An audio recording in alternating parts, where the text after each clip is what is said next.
Welcome back. My name is Matt Reiners, and I'm the co-founder of Eversound, a company dedicated to improving the quality of life for older adults by giving them the gift of hearing. Today, I am joined by one of our partners. She's amazing, and you guys are going to learn so much. But her name is Mary Kate Hansford, and she is the academic administrator at Retirement Unlimited. So, Mary Kate, it's awesome for you to be here today. Thanks so much for having me. I'm really excited. So I want to ask the question because it's rare for me to see academic administrator in someone's title. And I did notice you have that background in higher education. And I'm curious, how did you get into senior living? Yeah, absolutely. So to be completely honest, when I was going to college, I didn't consider the senior living industry. I didn't really know very much about it. I came into my undergrad as a musical theater major. I realized I hated rejection, so I switched paces and started a communications degree. In college, I was really involved in our leadership program and admission office. And so I ended up working for a year, doing a fellowship at my undergrad, and then went to go get my master's in higher ed admin or college student development. From there, I was looking for jobs. I was about to graduate, and my eye caught this thing called RUI University. Which is our lifelong learning program at Retirement Unlimited. So they were looking for someone to really build this program. And it made me think back to just a special time in my life. I really enjoyed college. One of the reasons is because when I went to college, I chose one that was really close to my grandmother, aka Grammy. And so when I enrolled, she decided to re-enroll in classes. So she was taking lifelong learning classes at the college. And so I've got really fond memories. After class, we would meet up at Einstein's, which was the coffee shop on my college campus. And we'd talk about just what she was learning, what I was learning, all of the different kind of debates and things that she would get in with the people in her class. And then when I was thinking back to that time, I just thought of how much purpose was in her life, how happy she was and how her health was at an all-time high. Even though she was going through health issues, she just had such a positive kind of just way of taking it. She would always make it to class. That was kind of what she looked forward to. So thinking about kind of lifelong learning for older adults in a senior living community really spoke to me in that story. And then when I was actually interviewing for this position, I was really nervous because, it's your first big girl job, out of grad school, you're developing a program. But I did an interview with our president, Doris Ellie Sullivan. And after that interview, it was just I have to work for you. Have you ever had those people, they start sharing their vision? You're like, okay, I'm in on this. I need to learn about this. I need to learn from you. So that's kind of what inspired me to get into senior living. And it's been 3 years now, and I wouldn't change anything. I've been loving it. I love it. And it's so cool you're able to meet with Doris Ellie, who is amazing, and she can kind of cast that vision. And, I love that you jumped right in because, myself too, I didn't know anything about senior living before it kind of jumped out to me as well.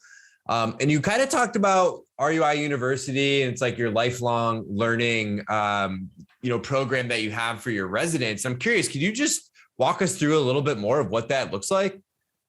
Yeah, so when I came into RUI University, we were doing a lot of lecture-based classes, which was really interesting because coming from that college student development, I was really thinking about different learning styles, and a lot of college students, you can't keep their attention for an hour-long lecture. You have to add in all these Kahoots and videos and things like that. But our residents were sitting in classes just really loving the lecture component. So we bring in partners from different universities, museums, artists, musicians to actually teach classes on site in our community. So each of our communities have their own dedicated classroom space with all the technology that they would need. They've got the community or the classroom tables and chairs. It's a really cool kind of space to just dedicate to learning. But from the classes, we've really been able to grow the program. So on top of that, we have our RUI University Fellows. So those are our instructors who come in and teach classes.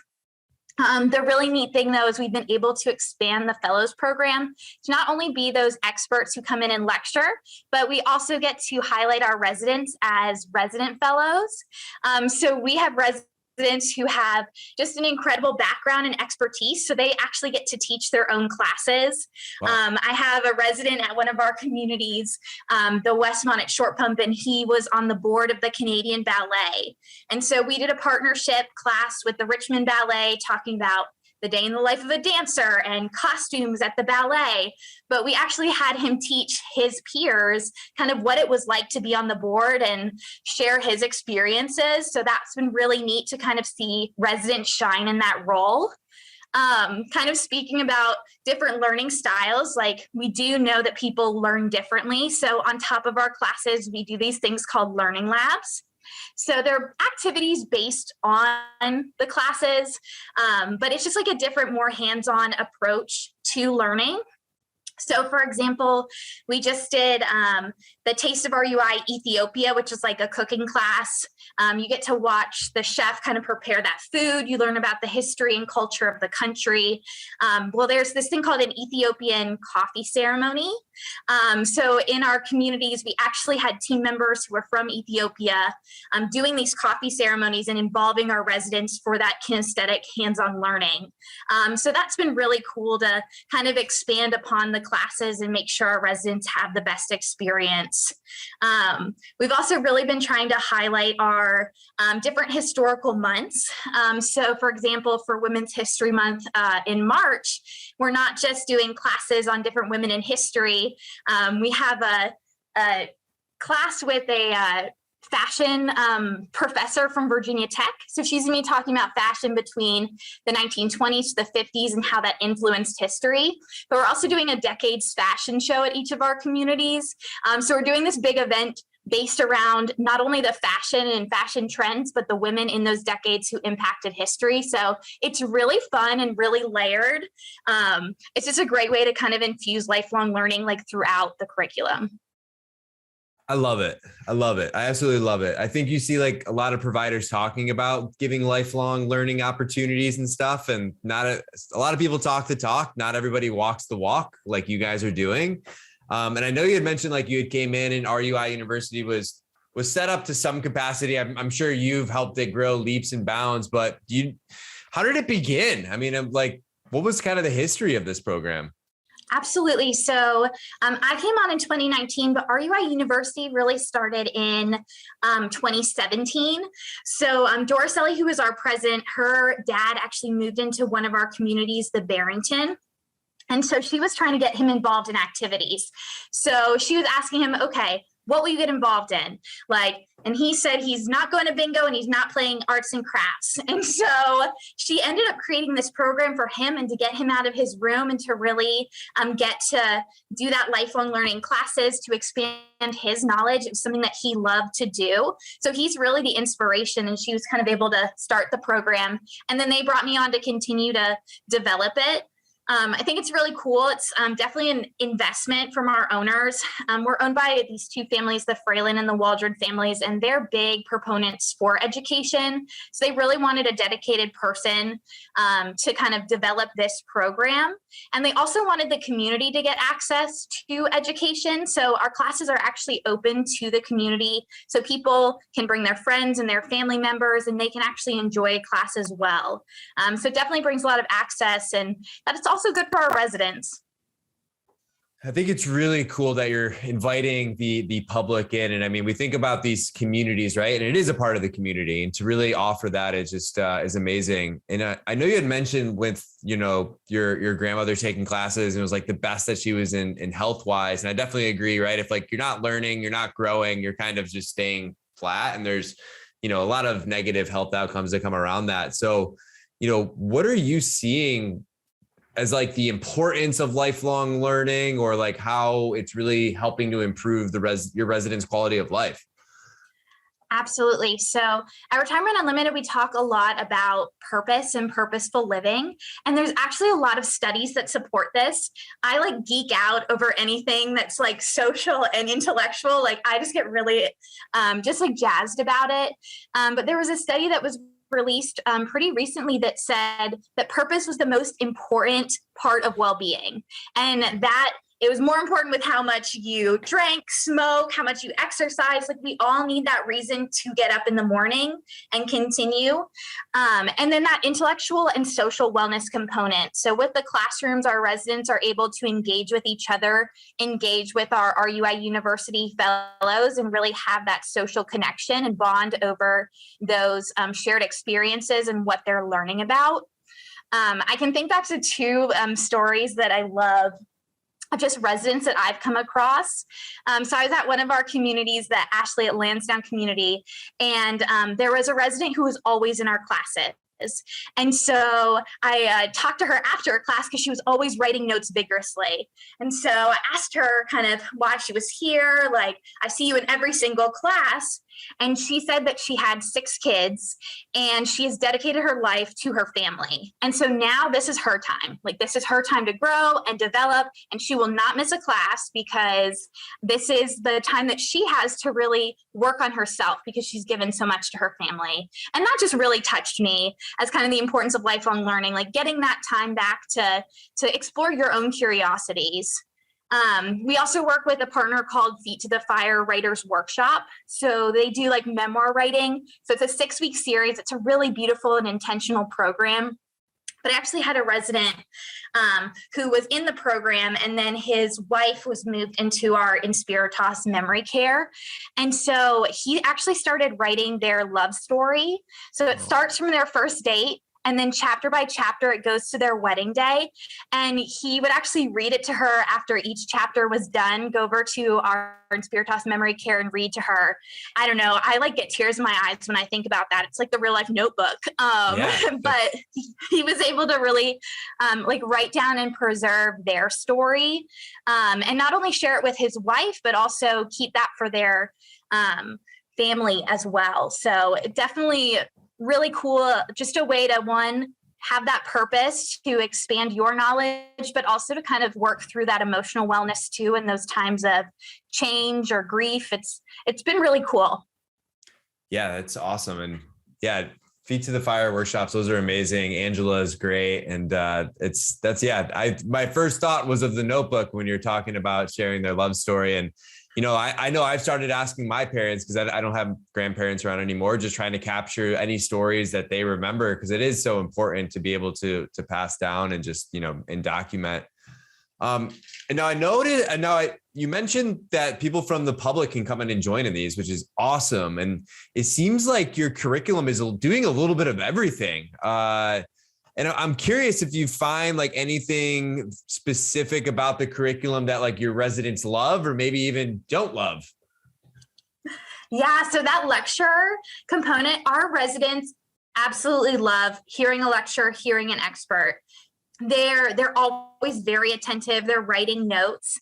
I actually had a Spanish teacher. She does a lot of high school Spanish. She came in and she left and she was like, I think I might have found my new calling. Like, I've never had a class that was so participatory, that they were asking me questions. Like, she walked away like just so happy with how it turned out. So that's been really fun. Definitely bringing people in from the outside. Both the RUI University fellows to have that different perspective, as well as people from the outside. It just brings in kind of new energy, new voices, and it's just been really good. And especially in time too, when we were doing a lot of virtual curriculum and things like that, it's been so nice to safely have people back in our communities. Absolutely. And I was thinking like, yeah, the middle school kids, right? And the high school kids are not attention. I was one of them. I will admit that. I'd always get knocked for too much talking, but yeah, it's definitely a different group that are more engaged and want to be there too, right? Which I think is the amazing piece of that. And you had mentioned too, like things having to shift, especially during the pandemic and doing things more virtual. And, I think we've all seen technology be more adopted. And, if anything, the pandemic kind of increased that adoption. And, how do you see technology impacting your program and today, and really just the senior living industry as a whole? When the pandemic first hit, we moved to a completely virtual learning style. So we had people coming in on Zoom and doing a lot more Zoom classes. We definitely find that our residents enjoy having people in person a lot better. But the great thing about virtual classes is that you're able to bring in people from all over the country to teach these classes. And we're able to actually connect our communities a lot more. So we've got communities in Florida and Virginia, so they're actually able to see each other and engage with each other. For Black History Month, we had kind of a culminating class at the end of the month on Black directors and their impact on history. And we had communities from Florida, from all over Virginia that were chatting in and kind of engaging in that discussion with a professor from Hollins University. So that was really neat. We were also able to kind of create virtual connections. So two of our communities, Bay Lake and Woodland Hills, they started a trivia tournament when we were in the pandemic. So they would meet weekly and they would face each other off in trivia. And it gets very intense, like no phones, like you need to make sure your pencils, like they will call you out if you're like being suspicious. But they've actually kept that up until still to this day. So it's something they look forward to every Thursday, is facing off the other community. And they kind of keep score of kind of who has won what week and things like that. So that's been very cool to kind of connect people that way. During the pandemic was when we found Eversound, which has been really great too, just helping to make our classes more accessible to all of our residents, especially with the virtual platforms. It was a little bit harder for our residents to kind of follow along because if you're like me, you talk very fast. And so a lot of our instructors were giving great information, but they were talking so quickly that our residents just weren't able to hear them as well off the TV as they would in person. So that's been really great to kind of utilize that with our virtual classes. And then with Eversound too, we've really been able to social distance our residents and make sure that we keep them safe. So you don't have to be right up next to the person to hear them. You're able to be spread out in your own area, completely safe, and still be a part of communicating and learning. I love it. And Mary Kate, my last question here for you. When can I come to one of these classes? You just let me know what class you want to come to. You can come to whichever one you'd like. We've got paint and music and history. You definitely come to a fashion show. I'll be at all those. So looking forward to that.